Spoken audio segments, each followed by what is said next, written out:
Well, welcome to a new episode of Trending Topics with BB. It has been a long time coming, but we finally figured out all our technical issues to get here today. Um, Finally. so, welcome, Denzo, to the podcast. I want to Thanks talk for having me. about a lot. Let's see if we can get a lot in because we had a chat on the Groove Cruise in January. So, um, Yeah, let's, this is quite yeah, some time in the making. yeah, it's been a This is while. not last group cruise. This is like last group cruise. Yeah, two Groove Cruises ago. It's probably mostly my fault Well, because scheduling not gonna happens. lie, I probably kind of forgot about it because It like when you talk happens. to people in the group cruise, you've been Yeah, drinking there's for like 2 or 3 days straight. exactly. Things get said. Sometimes you remember something. Sometimes you don't remember, and it's group True. cruise. Awesome. So Tell me. I want to start with how you got into, well, twofold, because I did see you, was it last week, spinning vinyl at a lounge. That Hmm. was cool. So we'll talk about that. But first I want to get into you're in sound engineering, and then we'll talk more about your music journey. So kind of Yeah. start with the sound engineering side, and then we'll get into producing and DJing. Sound engineering. Okay. Well, I first was a DJ before I was a Okay. sound Oh, we could talk about that. sound engineer. But now we can talk about sound engineering. I Okay. mean, uh technically, I guess I am a sound engineer, but I'm not a sound engineer because I don't have an engineering degree in sound Okay. or an audio engineering degree. So I guess you technically you can't call yourself an engineer unless you have a degree in engineering. But But can you though? Because you work at it. You work at space. yes, So, technically I'm a sound technician. oh, technician. Okay. Yeah, so I'm a technician by trade. Okay. So, but I started when I started. Well, I guess that's how you develop. I developed as like a DJ, then production, and then sound engineering. Gotcha. So before that, I was a DJ for since like 98, 99, Did you and start then on vinyl?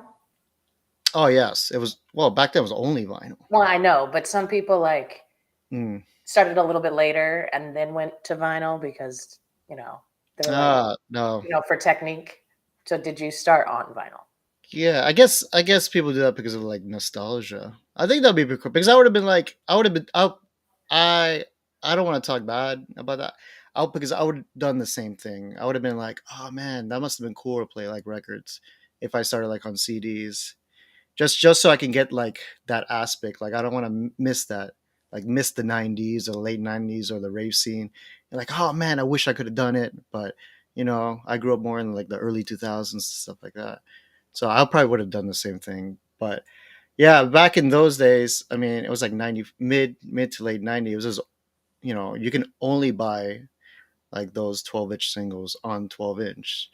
So you had to build like a collection, which was really expensive to do.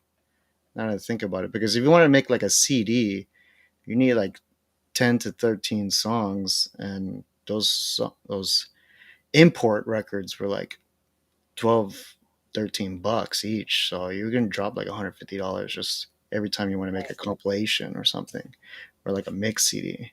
Instead of now, it's like you do it for peanuts, you know.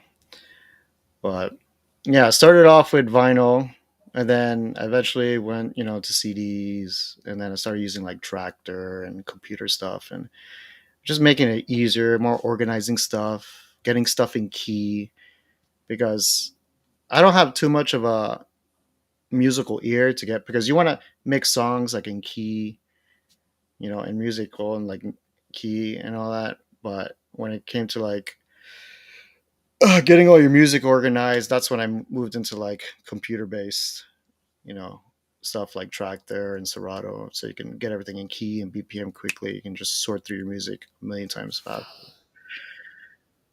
But and then after all that DJ stuff, I guess I knew a guy who was like, oh, I been making beats and all that. Like, I didn't know anybody who could make beats, and then he started showing me how how he does it and all that, and that kind of blew my mind. And then I did that for a few years, but then all the engineering stuff happened when I was like about ready. I was like, I'm pretty into music and all that, so maybe I should maybe go to school for it. Maybe go to SAE or Full Sail because there's two schools that are kind of behind me in Florida, which is in North Miami. There was SAE School of Audio Engineering, and then one in Orlando called Full Sail. And then I think I talked to somebody, like an acquaintance, about going to school in Full Sail Orlando, or you know, they're like, he got a degree. He was like, you know what, you kind of don't need it. He's like, everything I learned, you can learn in the library. You're getting a library card. You get some books here and there. He's like, yeah. He's like, don't. He's like, to be honest, don't do it. Just save your money. And I was like in a dilemma. I was like, holy shit. I Yeah. saved. I like sold my car. Like I sold a bunch of stuff. I was like, I was really gonna do it. And then I was like, you know what? How about we just skip all that and open up a studio? I was like, how do you learn? Let's learn by, actually doing it. Not theory, but actual practice, right? So I was like, let's just open up a studio. Let's do like recordings and single track recordings. Let's do like simple stuff, just recording like hip hop artists or vocalists who need demos or stuff like that, or voiceover stuff, like easy stuff for like film students, stuff like that. And then, so I partnered up with a friend of mine, like a childhood friend of mine named Leans, and we we're like he comes from like a hip hop background. He's like an MC, vocalist, and he makes like hip hop beats, and eventually got into like drum and bass and all that, and some dubstep. And we're like, oh yeah, let's just open up a studio so we can work on our own music, right? And then after that, start like charging people to work on their music or record their stuff. And so I did that for 10 years with him, and that's how I learned about music production, sound engineering, mix engineering, and stuff like that. Awesome. And so you mentioned hip hop. So did you start in No, he did. that? Oh, he did. Okay. Yeah, he did. He started. I mean, a lot of people have that background where they started off with like hip hop, R&B, like soul, like kind of background. But no, I started off with like straight electronic music, I guess. Okay. So when did you fall in love with electronic music? When you were younger than that or growing up? Because I know like a lot of us, well, I fell in love with it in the 90s, but Yeah. like when did you hear, like, what was one of your first tracks you ever heard? And like, when did you fall in love with it? That's a really good question. All right, let me give a. I should have said this in the beginning of this interview, but let me give Okay. a little disclaimer. you know, Okay. my memory is not great, so I might my and my I'm bad with dates and I'm bad with names. So if I get some names wrong, or I forget a name, or I get some of the years or whatever wrong, I apologize right now because those are the two things I'm really bad at. Okay, No worries. But, just kind of just to in go case back there's to that someone watching this and I forget their name or I forget about them, just I'm very sorry. But no worries. But yeah, go back to like when you fell in love with but electronic music. that's a really good question. Um, in my brain, I think it was probably early '90s or mid '90s, probably early. So I had a cousin. I had a cousin that was older than I am, and then I know we were listening to music, and I think the first thing that popped up was like, show me the Prodigy. So the first thing I heard was like the Prodigy like Experience album, I think it was. and then after that was like music for the jilted generation. But it was like, yeah, when I heard that, it kind of blew my mind, like electronic music, like really, really hard. But before that, I think I heard like, I think it was like art of noise, moments in love, or something like that type of '90s. Yeah, That doesn't. but like, yeah, it was early. It had to be like 92, 93. And he was like, listen, I'm like, what is that? And he was like, oh, that's the Prodigy. And I'm like, oh my god, because he was into like the stuff that was like mixed with like kind of like rock and electronic music, like KDMF or stuff like that, Right. like a little Depeche Mode. But then I heard the Prodigy, and I was like, holy shit, what is that? But when I was, I guess when I was a kid, I grew up listening to like pop music, I guess, like Michael Jackson and early dance music, maybe.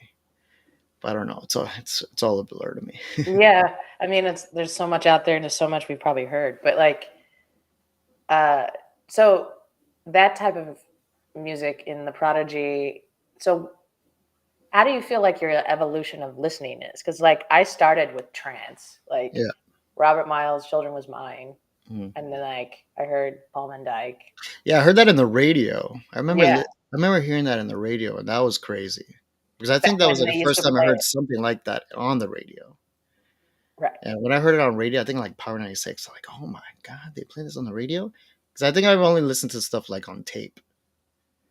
Gotcha. Like because when I heard that, like I think we were like at my grandmother's house and he brought some like tapes or something. Yeah, it was all tape. It was like bootleg tapes or recorded tapes from like a recording, a recording, a recording, a recording. And then that's how I got into that. Because I remember tapes were cheaper too. I think CDs kind of just came out. I mean, CDs came out like a late '80s or something, maybe. And everything it was just cheaper to buy tape. I remember the first tape I bought was I think was a Prodigy tape or a Moby tape. I think Moby it was might be a huge Moby. back then. Yeah. Yeah, I think it was a Moby tape. I can't remember what it was.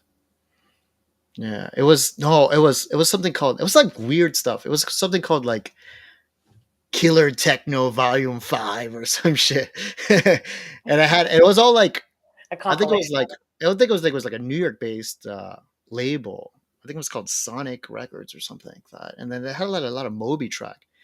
But I think Moby wasn't even called Moby back then. It was called something else. Well, I think he had a few aliases. Yeah, it was something else. And then I think I looked it up and it was some guy named Moby or whatever. Some dude named Moby or Yeah, whatever. right. No, but it was like I don't know if it was hard techno or some kind of techno. I don't know. It's hard electronic. I remember back then everything was called techno. Like Well, when you're or looking just for called stuff. dance music. There was no like Yeah, real like breakdown of subgenres. or electronica. Yeah. Because they were called was Specs Music. I think it was.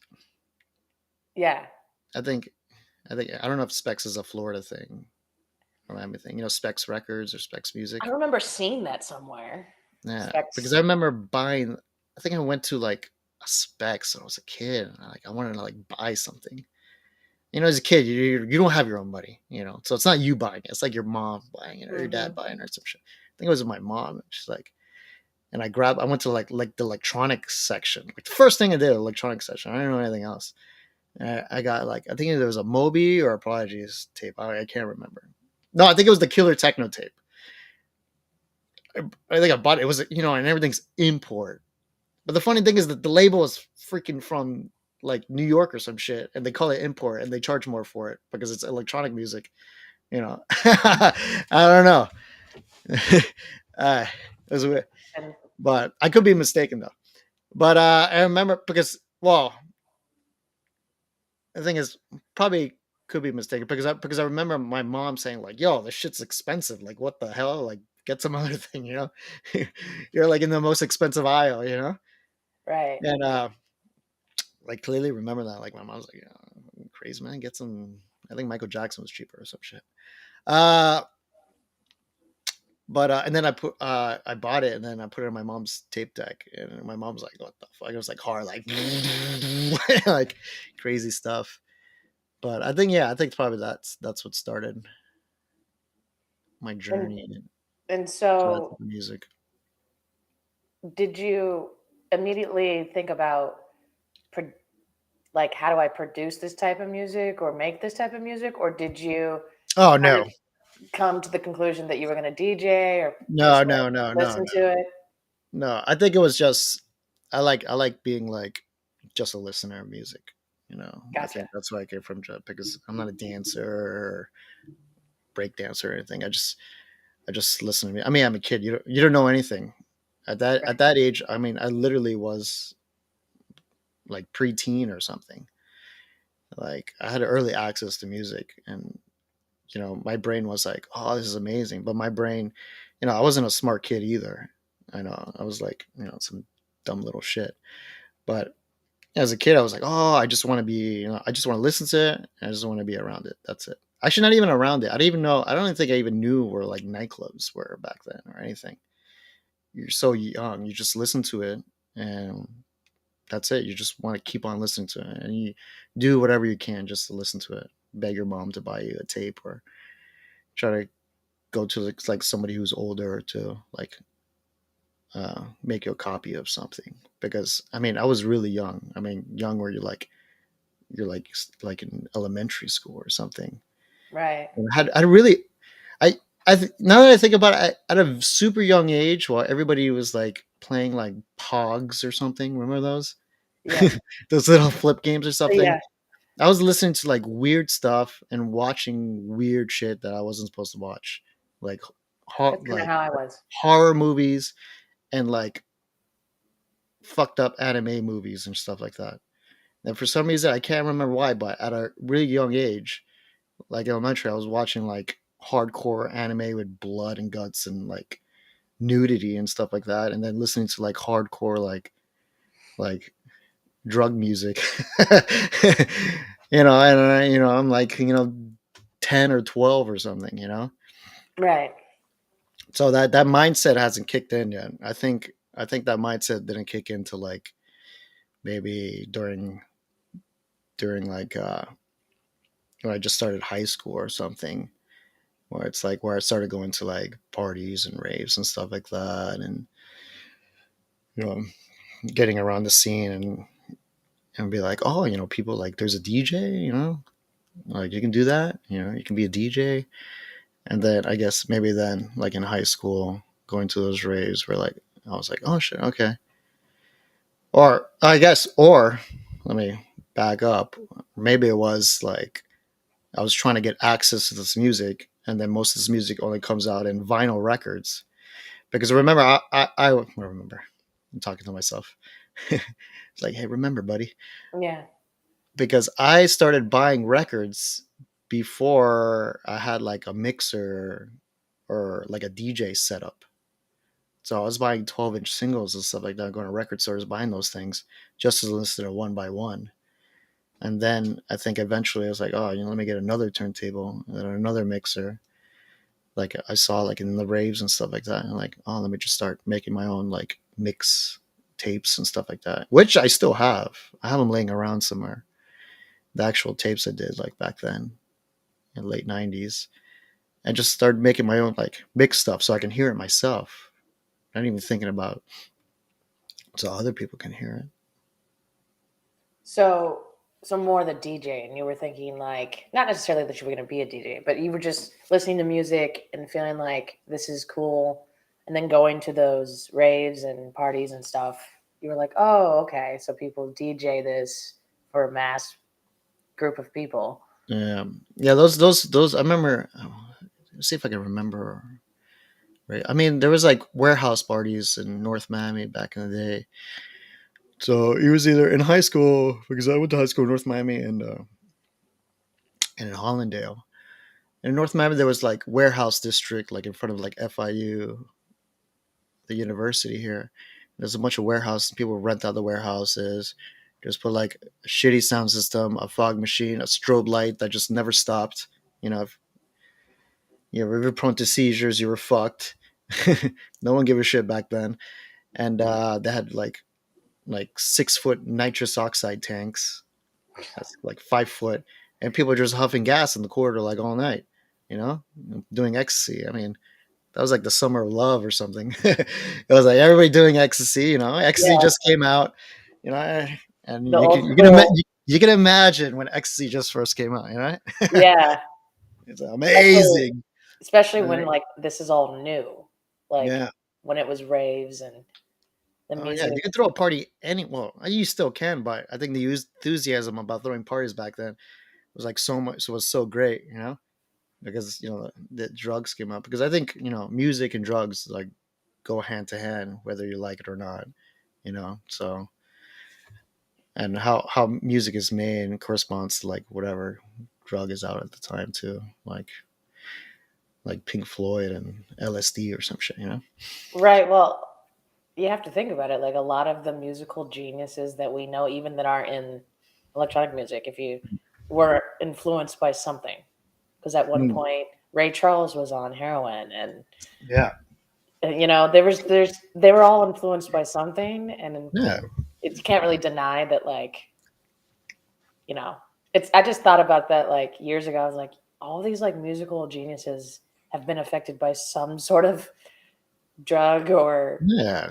I'm sure. something. I'm sure Beethoven was drinking and Yeah, killing bottles of wine every like 5 minutes. So, or whatever they did back then. yeah, I'm sure he was writing like and just like, you know, yeah. on the So piano. yeah, I would agree that like yeah, in the scene now it goes hand in hand. I actually Yeah, on wasn't your Mozart like an alcoholic? Like. probably. Um, so yeah, so that's cool. So like moving to that, so you grew up in Miami and you've stayed in Miami.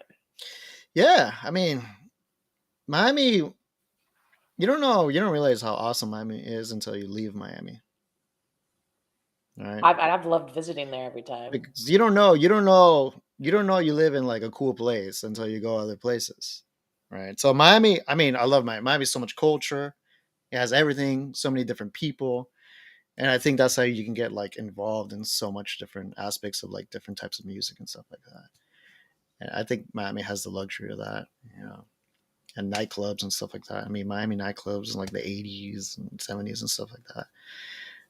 I mean, it just adds to everything, and then you have more access to it, and then I bet you our record stores are pretty really good to like imports and exports and stuff like that from like New York and Chicago and all that, and we get all the records and like that too.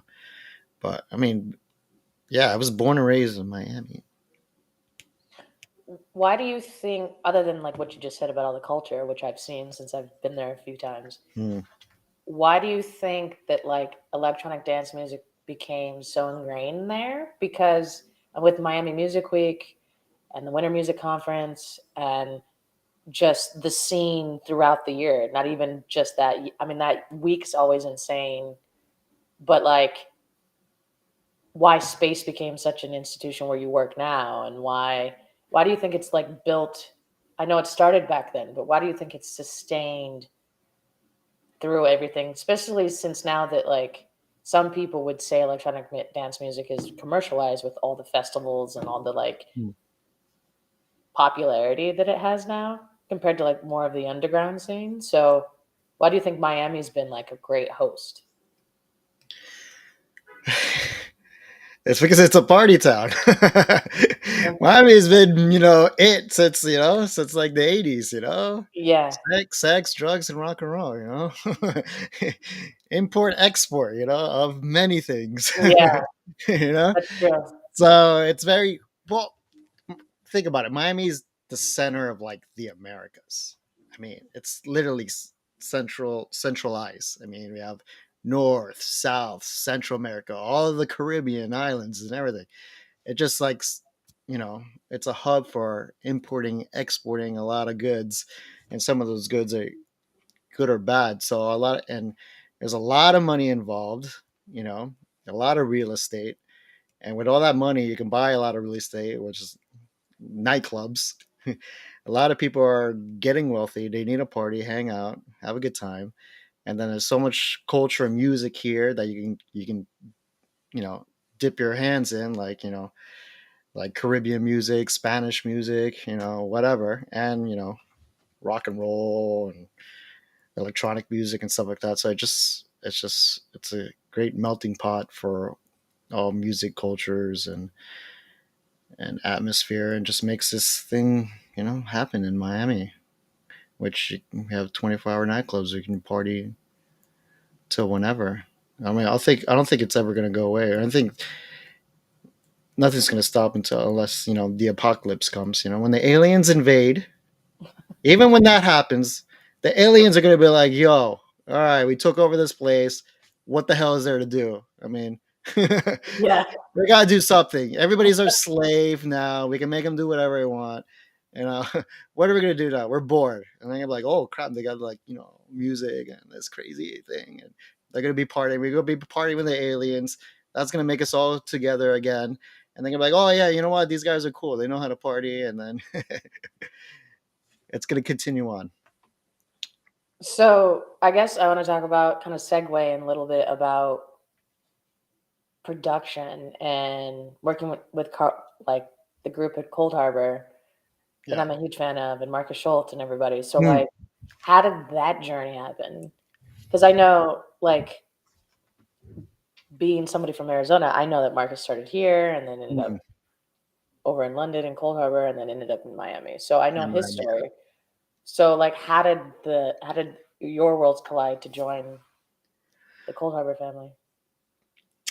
This is like I think mid 2000s maybe. I mean, I don't know. Well, I've already had my studio. I already was working music with a few artists. I was working with an artist named Kano, DJ Kano Dion. We were producing a bunch of records for David Forbes's label in Scotland, and we were doing all that. So um, I think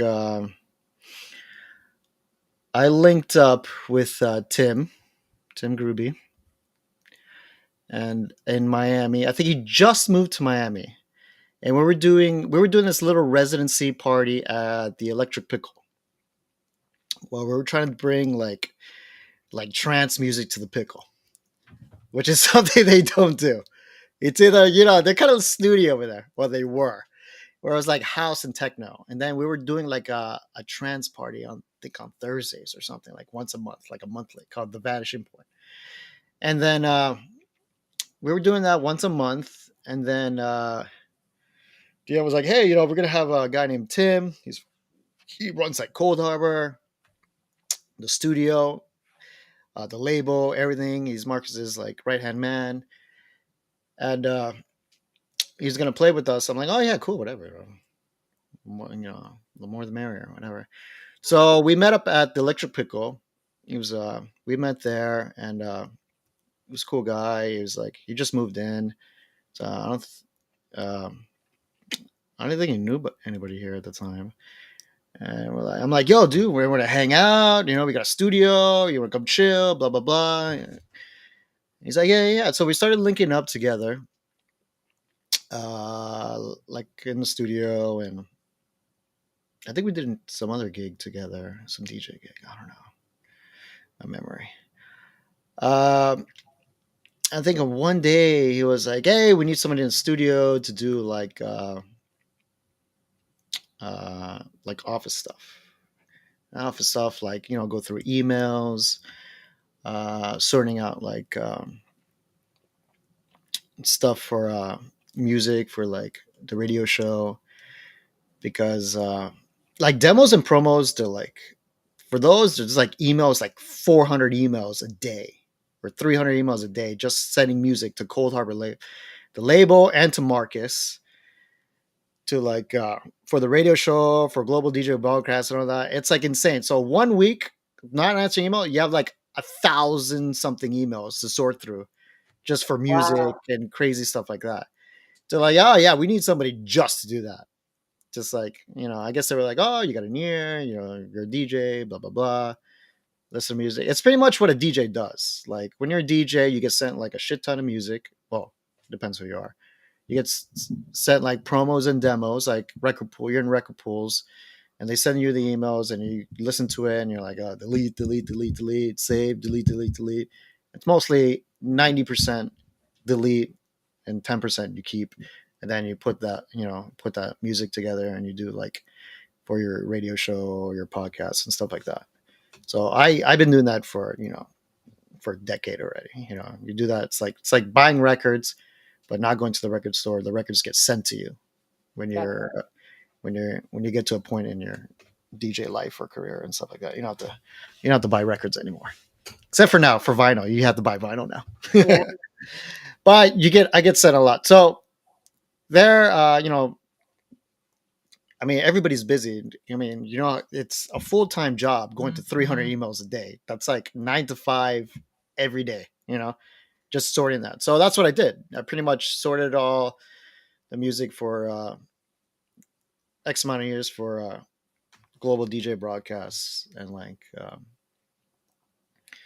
for Cold Harbor. And so that's how we met up. That's awesome. Yeah, I mean, and because I've been then listening the rest is history. I've been listening to Global DJ broadcast for a long time. So, Yeah, yeah, me uh, too. Actually, you know what? If we can go back, I have I have global DJ broadcasts on tape and mini disc that I used to record on the radio. Remember mini disc? yeah. Yeah, I used to have them on mini disc. I just record them and listen to those in uh in like junior year in high school or sophomore year in high school. Wow. That in the late night lab with George Alvarado was a big one, and I think he was before Marcus, and he had the only electronic show on main radio, like Power 96, and that was the late night lab. That was actually when I think that kind of started it off too, because when I listened to George Alvarado on uh, on the late night lab and Power 96, and then I was like, oh man, this is like a DJ set, constant like one song of the other. It was like a long mix, and it sounded so good. It was very trancey and housey at the same time. And I think that's probably also what started off me like, oh, let me like get two turntables and a mixer. I remember that was the mid '90s. So props to George Alvarado. And then we already talked about like back then, like we didn't really talk about genres like we do now and distinctions Yeah. between them. So you talked about moving to that venue and trying to get them to play trance when they were more receptive to techno or house. Yeah, we're techno house guys, yeah. Electric Have you ever heard of the Electric Pickle? I don't know if I've been there. I don't It's know. like a super underground place was there. It's not there anymore. Yeah, I don't think I It's ever like made a it there. very super underground place. There's always these little pockets of the underground places in Miami and stuff like that. Like super small, intimate venues, only holds like 100 people. But those are like the vibes. Those are probably like really good, like the dark, intimate vibes. It's not too much lighting. It's very dark. You're not getting zapped in the eyes with lasers and stuff like that. You know, I think the less visual you see, the better like you hear things because your brain is only processing sound instead of all the million lights going on. Right. Well, I prefer like when people talk like I in a segue. I think it's cool that like Eric Pritz and Televus are all doing these like crazy Mm, visuals at these festivals and stuff. But and I think it's cool that there are visuals at venues. I can mm, appreciate them, but for me, I just prefer to if the music's great and the yeah, vibes are great. I I'm mean, the same. all of I'm that the same seems a way. little too much these days. Yeah, I think visuals can be too much because when I'm in my hi-fi system downstairs, I just like the lights low, nothing on the TV, just the music, my eyes closed, and just absorb everything. I mean, I don't like seeing all this crazy stuff. Like I feel like you can hear better, you can identify different sounds better. I feel like your senses, when you turn off one sense, your other sense gets more enhanced, you know. So if you close Right. your eyes, you can hear the music more, you know. I'm pretty Well, sure if you have no hearing, you can visually interpret things more visually better. well, and just kind of talk about like raves in general, like when this all started, and like anybody could find footage probably in documentaries or not even in documentaries, Mhm. but the DJ wasn't the vocal point back in the day. They were Yeah. like in the corner or in an offset, Yeah. and it was literally just I about the think we need to vibe. bring that back. I do too. I think it's slowly coming back depending on where you Yeah. are in the event, but that wasn't even the thing because, like, yeah, I agree. Like, everybody looking up at a DJ now is great, but like, Yeah. I mean, I prefer just. I'm glad if the tracks are great, then the vibes are Yeah. great, and then you're having a good time. It's not necessary for me personally. I don't think that like, oh, I go for the visuals. Yeah. Um, I but think that, sound systems like DJ booth sound systems sound better when they're separated from everything as well too.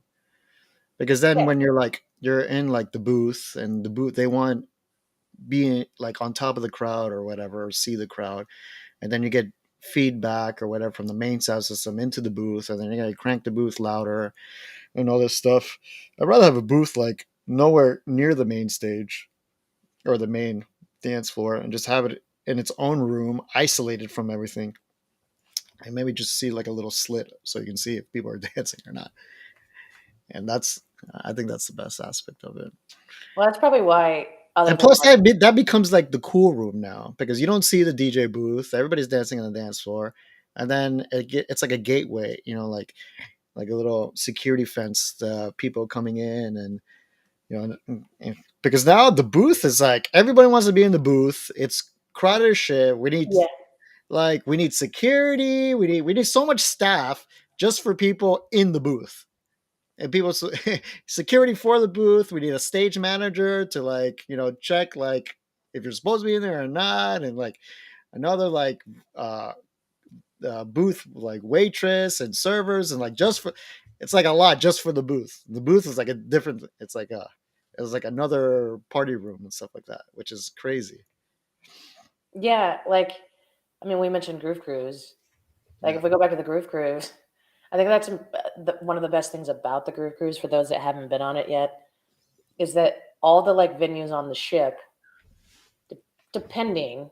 I mean, sometimes there's a lot of production in the theater if there's like the headliners in the theater of the ship. Mm. But like on the Cold Harbor day when you started and we were out there chilling in your set on the Yeah. main deck, what's cool about it is like yes, you can, but you're also on the main deck and there's room and then you're outside, it's open air, it's I don't know. That's There's cool. just the Well, vibes. you're in the booth, but it's also like it caters. The thing is, DJing caters to people's egos too. It's like, look at me, I'm in the, you know, I'm on top of the altar. Like it's like, look at me, and then you feed off that, and then your ego and stuff like that.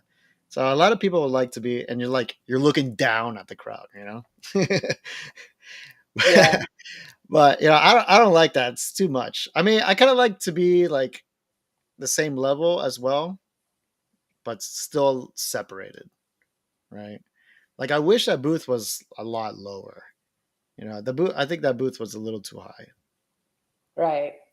It's just way too high, way up to because I'd rather be a little low, just a little more chill, relax. It's like, yeah, it's like I'm about to give like a presidential speech or something like that. Yeah, big. I mean, I'm Like just on playing a records. podium. I'm not doing anything serious. Just playing some records, some tunes here and there, and that's it. But I think there's a lot of people like that. That's why the booth is packed. They're on their friends in the booth, like they're looking down at everybody. But I think like not to like make everybody mad about it, but like it's weird when you watch sets or see sets or go someplace and the booth is packed with so many people. Yeah, Half the time I'm like, I hope they don't like the thing is people are like drunk and everything and I'm like, that's really expensive I know equipment. what happened. You know what? It happens. I know. And That's why that's we the have so much. Well, I can only talk for space, but that's why we have so much security. I So bet. much. I've seen a drink fly into the booth from out of nowhere, just land in the booth. Like Yeah, right on a CD twice. DJ or the mixer. No, thank God, like it missed everything. Oh, But I I've miss. seen someone just like chuck it. into the booth, full drink, and then you looking for like who did it? Because I'm gonna kill that motherfucker. Yeah, I bet. Like I'm gonna send like 8 security guards over there. You know? He's gonna fly out of the venue like Jazzy Jeff. And shout out to Jazzy Jeff, DJ. Yeah. Yeah, that's a DJ reference. Because I was a Um, DJ getting kicked out of Fresh Prince at Bel Air's house. he's still DJing. Jazzy Jeff is still Oh, DJing. Jazzy Jeff has the best like live stream on Twitch DJ podcast or DJ set. Have you seen that? Yeah, the like lunch breaks and like the Yeah, special yeah. holiday sets. Yeah.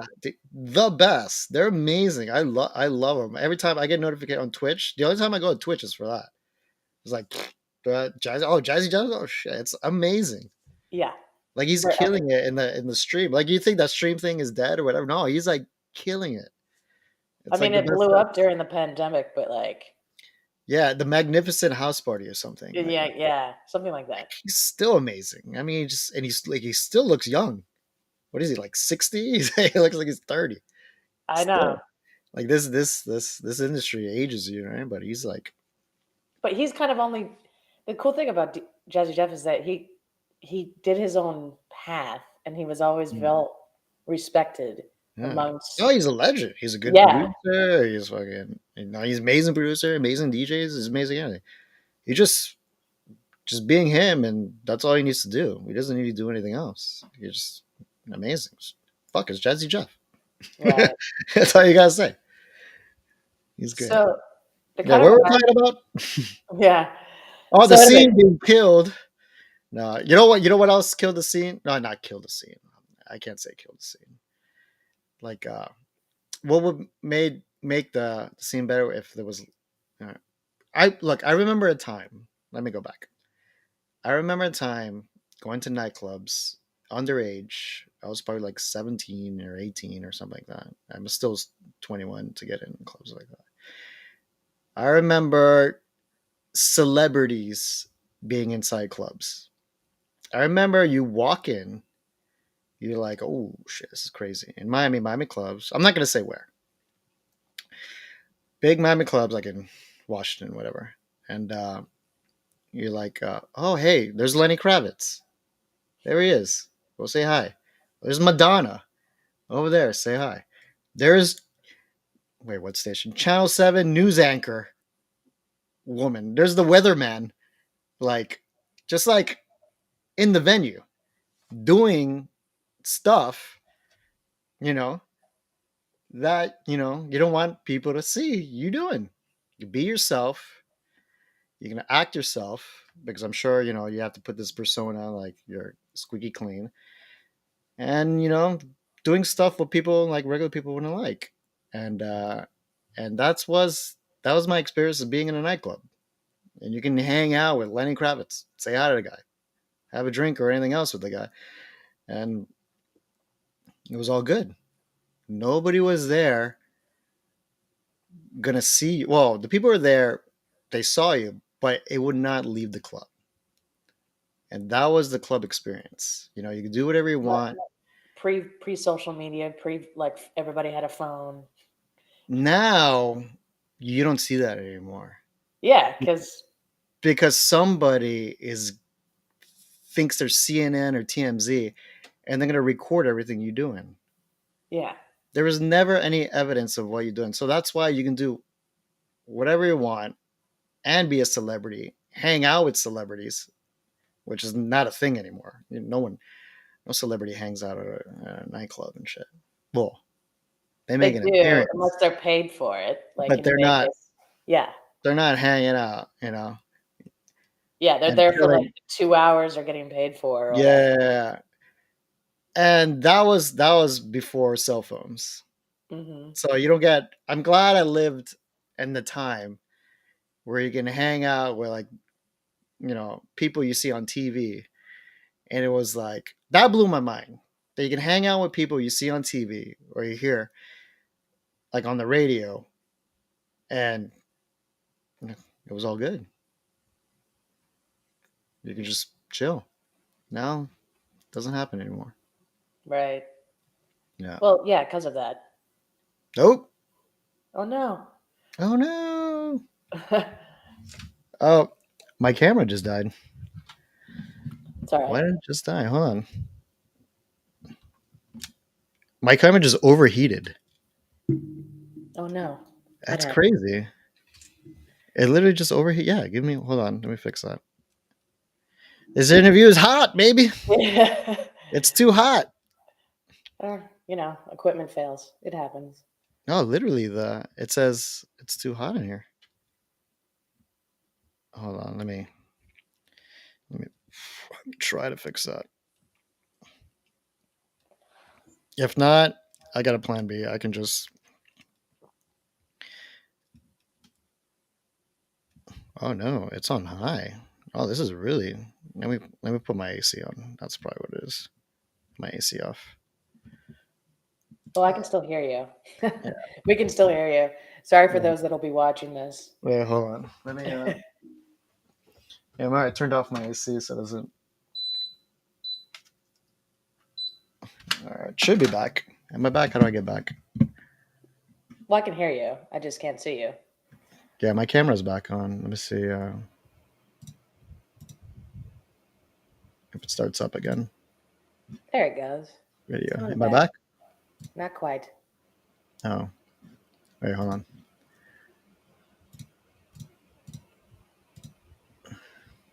I'm probably not going to edit any of this out, by the way. No, I'm kidding. There we go. There we are. Well, the video won't be All right, edited, let but me the let me audio put the will.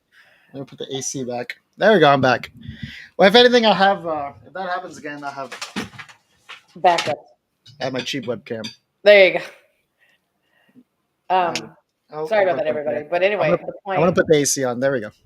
Yeah. See, So what makes you a professional is not things going bad. It's how fast you fix it. Because everything goes bad, no matter what.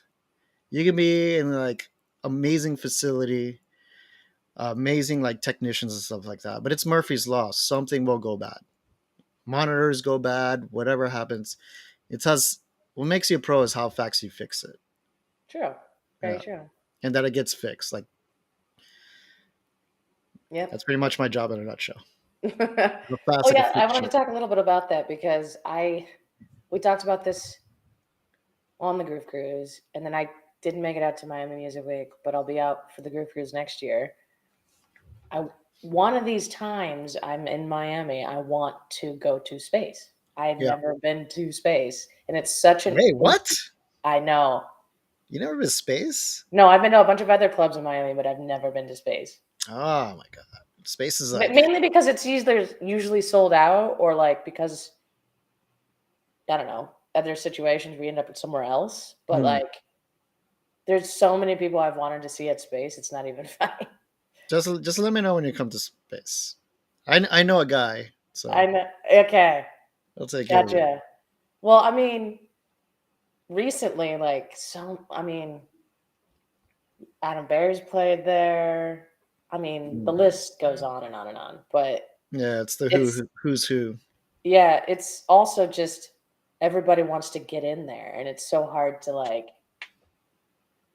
especially when there's like a big name Oh, playing because there. it sells out. Yeah, it Yeah, sells out. I mean, and we're open late. We're open past the 5 a.m. whatever. So it's where everybody ends up. So yeah, everything's closed. Everybody wants to end up there. So yeah, because it never really shuts down. Like, how does it? Because if the other clubs shut down at some point, hmm. why is space still always open? Because we have a 24-hour liquor license.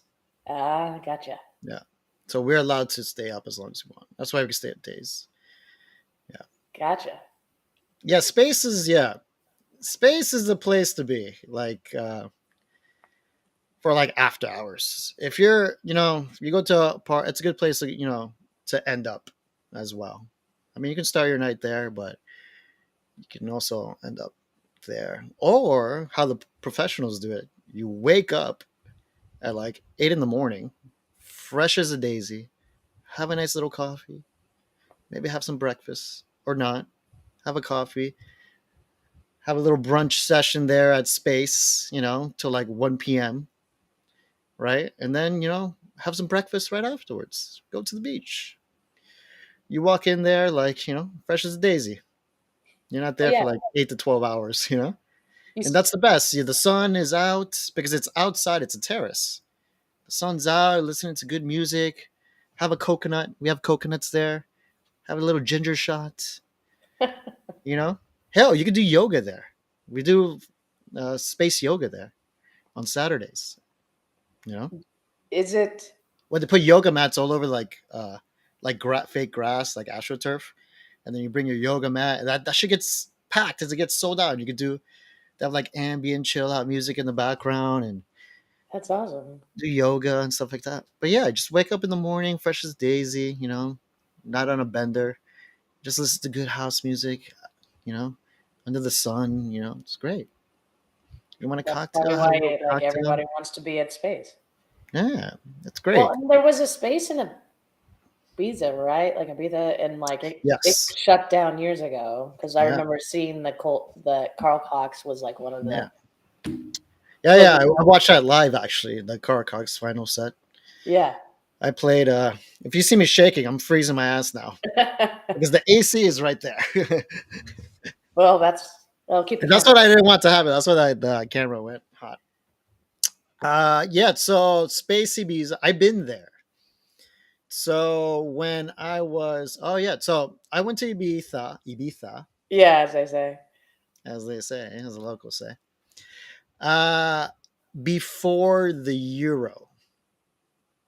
So I was there in you.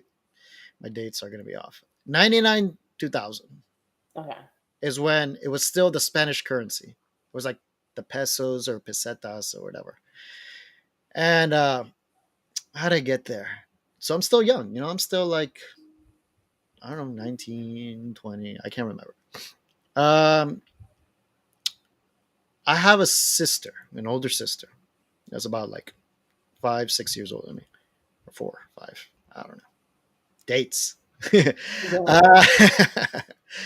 uh, she was stationed in Germany, and she was like, "Hey, you ever heard of a place called the Ibiza?" She's Mm, like, "All my she's like an officer, whatever, a lieutenant at the time. I'm guessing second lieutenant. I don't know." And she's like, "Oh yeah, all my officer friends, all my West Point friends, they all keep on talking about some place called Ibiza. You want to go? It's like an hour away from where I am. She's in Germany. She's like, we can just take a flight real quick, fly to Germany, hang out in Germany. We drive around stuff like that." And I'm like, "Fuck yeah, let's do it." And it wasn't the euro yet. I think it was still the Deutschmarks or whatever. So I was like, hell yeah. I mean, like, I knew about it because like CDs, looking for CDs and stuff like that. Remember the early years of me listening to music. I was like, yeah, sure, let's go. Fuck it. I was like a kid. I jumped on a plane. I think my first international flight. Oh yeah, it was my first international flight. I think. I don't know. I gotta get back to you. So went to Germany, hung out, went with a bunch of like West Point guys. It's like 10 of us, all military and stuff like that, and just partying in Ibiza, like taking out like it was like 10,000 pesetas out of the ATM. Like every, I'm like, man, I'm like rich here, because you're not mm. doing the currency in the math, your math in your Oh, head, jeez. and you're like, we spent a whole week there in Ibiza, and that's when I first went to space. And I went to space there, and I walk in. I don't even know what the fuck is playing. Oh, you know what blew my mind?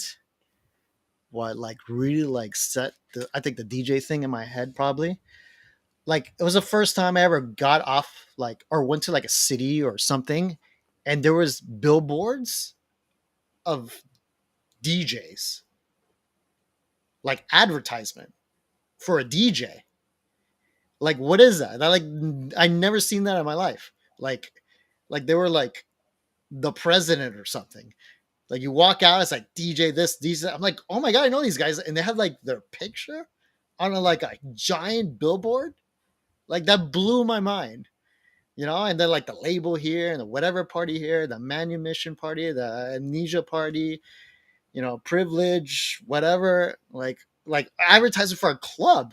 I'm like a club, like I was in my eyes like there's no advertisement for a club. You like either someone knew who someone knew who someone knew who someone knew who someone knew, like, oh, this is the place to go, you know? This is like you walk out and it's like an advertisement, like a car company, you know, like a Right. Fortune 500 company, like advertisement for a DJ, and that blew my mind away. I'm like, holy shit! I guess this is the place, you know, for this is like Mecca, you know. It's like a pilgrimage now. So I went. What did I do? I know. I knew. I think I don't know if I knew about space. I don't know. I don't know if I walked in there knowing or not knowing, because I remember there was like advertisement for everything. I don't think you even had to know. There's magazines. You know, it was like no social media at the time, so you had to pick up a magazine. And all the magazines were like amazing. Tells you everywhere go.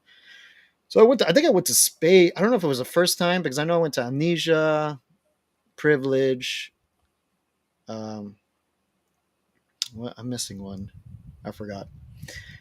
But I went to space, and then when I walk in, I you know I don't remember it being a long line either. I remember just walking in because I remember the lines were notorious back then, and this was like in July, I think. And I walk in, and then for some reason I walked right into the booth, and I remember that. I think I was a club blagger back then too, trying to get into places I'm not supposed to. And I walk in the booth, and I'm like, wait a minute, I know that. I think I know this guy. And then I realized it's Sasha playing, Wow. and I was like, holy fuck, that's Sasha. Because I remember also one of the With first, Digweed or just Sasha? just Sasha. I remember one of the first CDs, and still my favorite CD to this day is Northern Exposure. Urger, yeah. It's like I Classic. have the original CD downstairs. I have all the Northern Exposures, and I have all the Northern Exposures on vinyl as well, the hard ones. I even have a Northern Exposure on tape, like the double tape, yeah, which is really rare. You can't find that anymore. I don't know how I got that, but I got that, the double tape. I wish I can show you my collection. I'll run up here. So I saw Sasha. I'm like, holy fuck, that's Sasha. And I'm there in the booth.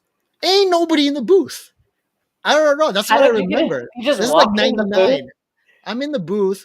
I'm like, Sasha. I'm just there the whole time. I'm just there like, and I didn't even get a drink.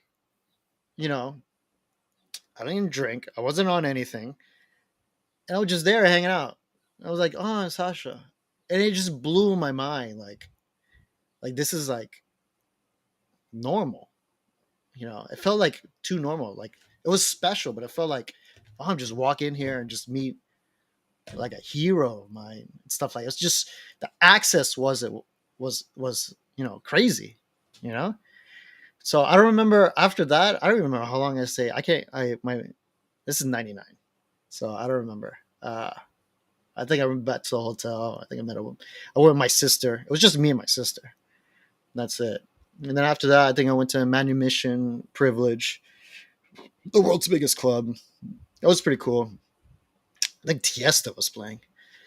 And then I went to Amnesia, the cream parties in Amnesia. It was no, that's where I saw Tiesto. It was Mario Bakoto, and then Paul Van Dyke afterwards, and then Tiesto. Wow. Yeah, that lineup. That lineup is Great. insane. Fucking 2 or 3 hour sets each, and I think they went back to back at one point. It was That's, crazy. They're all that's playing vinyl, obviously, wow. and then I went to fuck. What was the other one? There was another one, Judgment Sundays. I was with Judge Jules. Eden. I went to Eden. I went to Pasha. Pasha was so different. I went back like a couple years ago, and I was like, "It's not Pasha. What the fuck is this? This is a totally different place." Pasha Well, was so much that's better. still on my list. I've never been, but Yeah, I went there, and it was uh, well, I've never been Emerson. to Ibiza, but So I think it was the Ministry of Sound Party. I think I can't remember. It was Emerson in Pasha, and rest in peace, Eric Murillo. mm, So it was Emerson and Murillo, and also I went to some. So this was July 4th, right? yeah, So American U.S. Independence Day, right? And it was an American Independence Day party at Pasha in Spain, and it was all red, white, and blue. Everybody was wearing red, white, and blue, and like American flags and sparkles. Like it was Yeah, like the best Fourth of July party I ever been to. And it was not even the United States. I bet. Yeah, it was That's crazy. hilarious. Man, crazy. I'm getting excited about it now. Well, Yeah. memories. But it was crazy. It was like everybody, people were not from the US wearing like red, white, and blue. Like it was crazy. It was an American part. It was a USA Fourth of July party in Pasha. And I think Murillo was playing. I'm not sure. Either Emerson. I'm not sure. Yeah, I mean, I Yeah. remember Eric Murillo used to be like one of the resident DJ there, and Yeah. Yeah, I was there. Yeah, that was, no. But then we went again the next following year. And then they switched it to the euro.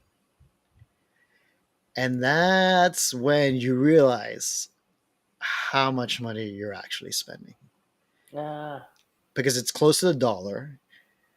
And now the euro is more than the the Spanish currency was.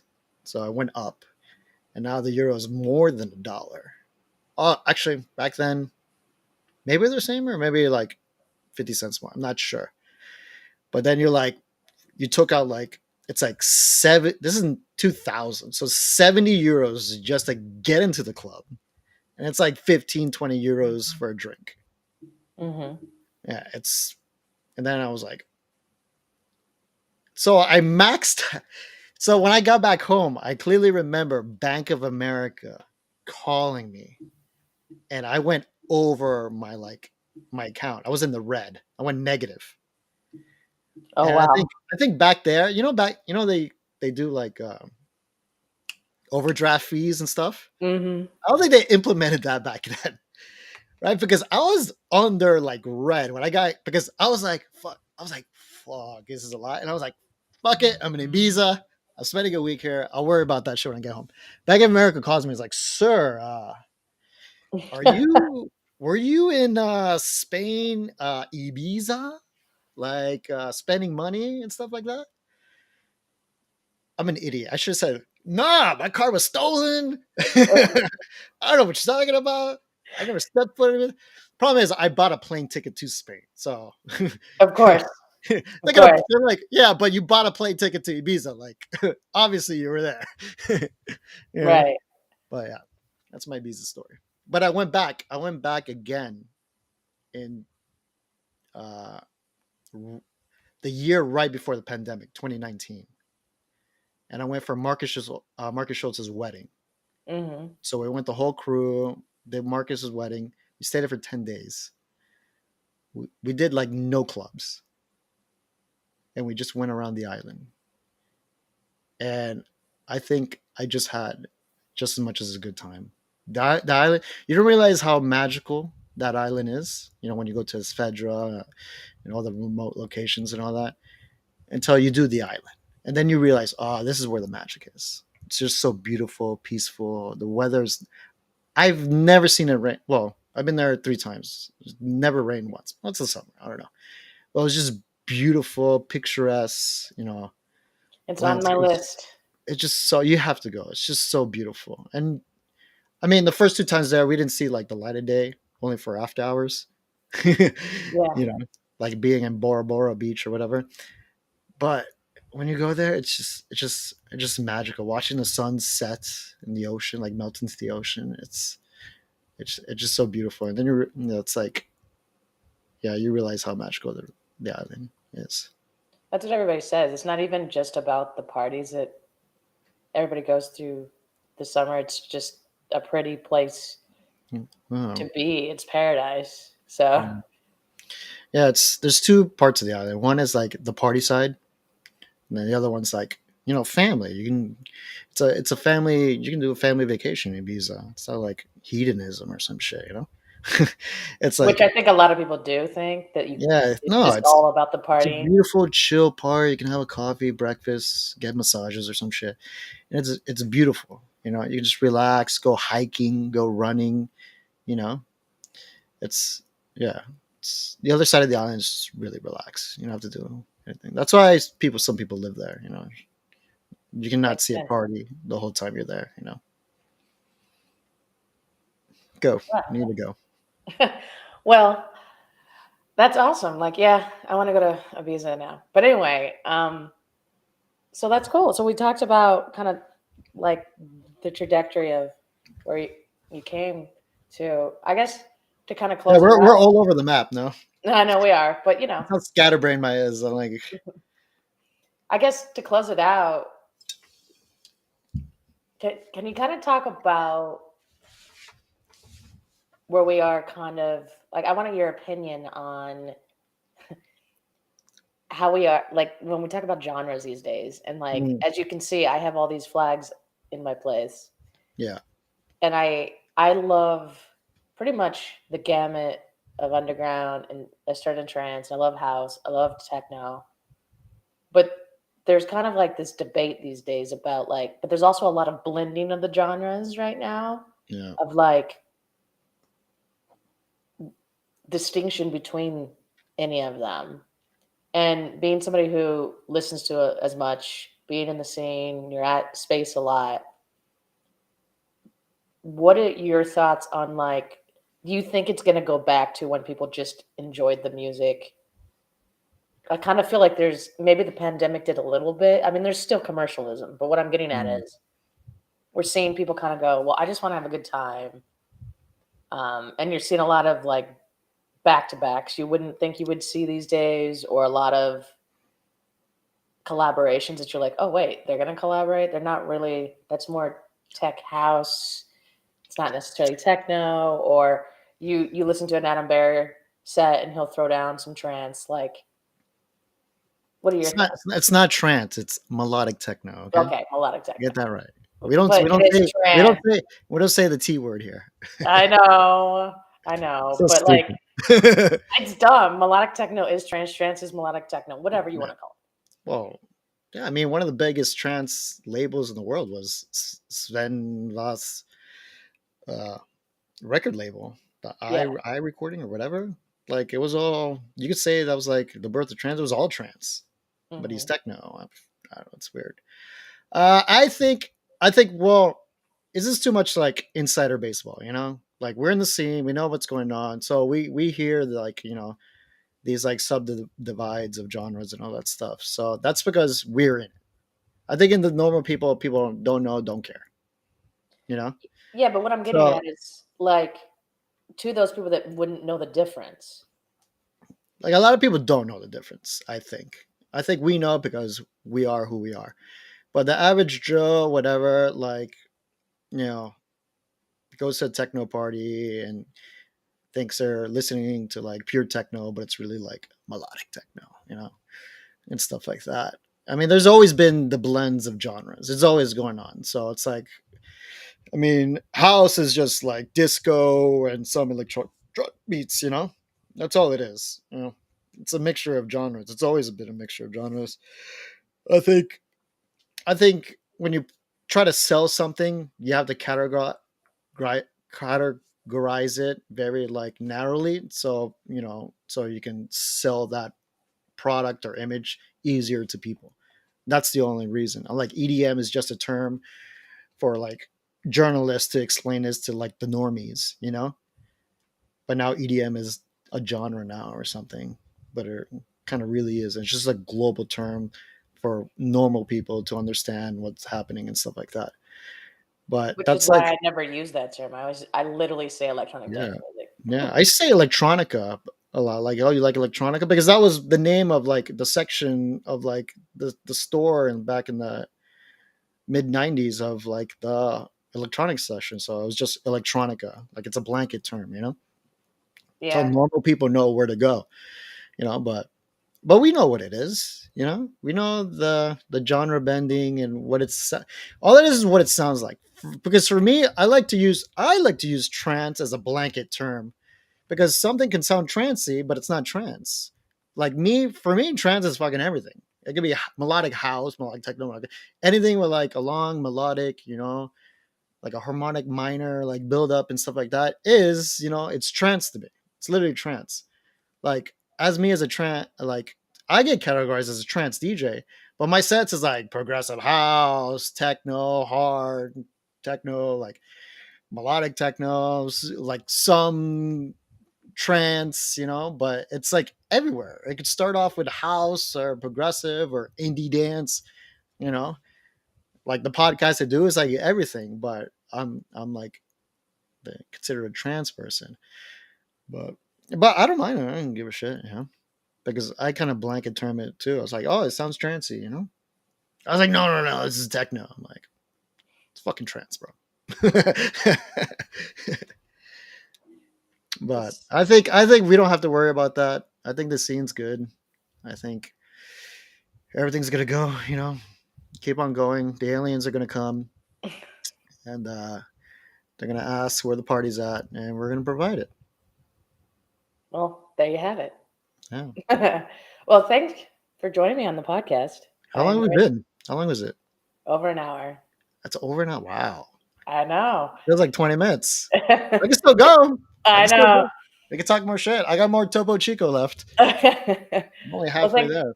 thank you for doing this, and I'm looking forward because the whole crew's on the Groove Cruise next year for Yeah, 20. it's gonna be fun. I just can't wait for the go karting. I'm a race Yeah, fan, so or the laser tag. yeah. The laser tag is going to be So apparently, if you paid $200, you could go around the go karts as many times as you want until you throw up. I guess I don't know. that's the rumor. Yeah, I Huh. want to. I want to do the go karts, but I'm sure they're like crappy go karts anyway. But I just want to be. But it's still on a ship. That's so cool. Yeah, I want to do Denzo's school of go karting or something like that, or just teach people how to drive go karts and stuff like that. That would be cool. Yeah, that's my thing. I'm trying to pitch that idea to Cool. become. So for the people listening and watching, we can find you on social media on Denzo Music. It's all Denzo music because apparently somebody named Denzo just tries Took to everything get else. everything. By the way, Gotcha. I used to be the only Denzo like 20 years ago, and now for some reason I don't know what happened. Now if you Google Denzo, there's like A so bunch. many like artists, like music artists for some Hmm. reason. Yeah, it's weird. I don't know. Denzo's something I made up. Gotcha. Yeah, yeah. It's And Japanese. It's Japanese. and your podcast you mentioned. When do you drop that every week? When I get to it, because Gotcha. my podcast used to be on Revolution Radio. So Okay. and that was every week on a Saturday, like at 2 a.m., like between like Madaber and Adam Bayer. Gotcha. So, but I did that for like 2 years, and then like 3 years before I was doing the podcast. But right now it's like maybe every 2 or 3 weeks Okay. because they got me working at space. So Gotcha. I do. I'm on 24-hour call, answering a bunch of emails and stuff like that. But if you want to listen to the podcasts, it's on everywhere. SoundCloud, iTunes, whatever. Just Denzo Music. Actually, SoundCloud is Denzo, just Denzo. Okay. Well, if you want, like, go on Beatport, see all the music I produce. It's all in there. You can go to Awesome. Discogs, see everything I ever made, CDs and all that. I'm all on Cool. there. Yeah, it's easy. I'm everywhere. Awesome. But Well, thanks again. And no, my pleasure. alrighty. And We'll thanks to see you. everybody tuning in. Yay. Thanks.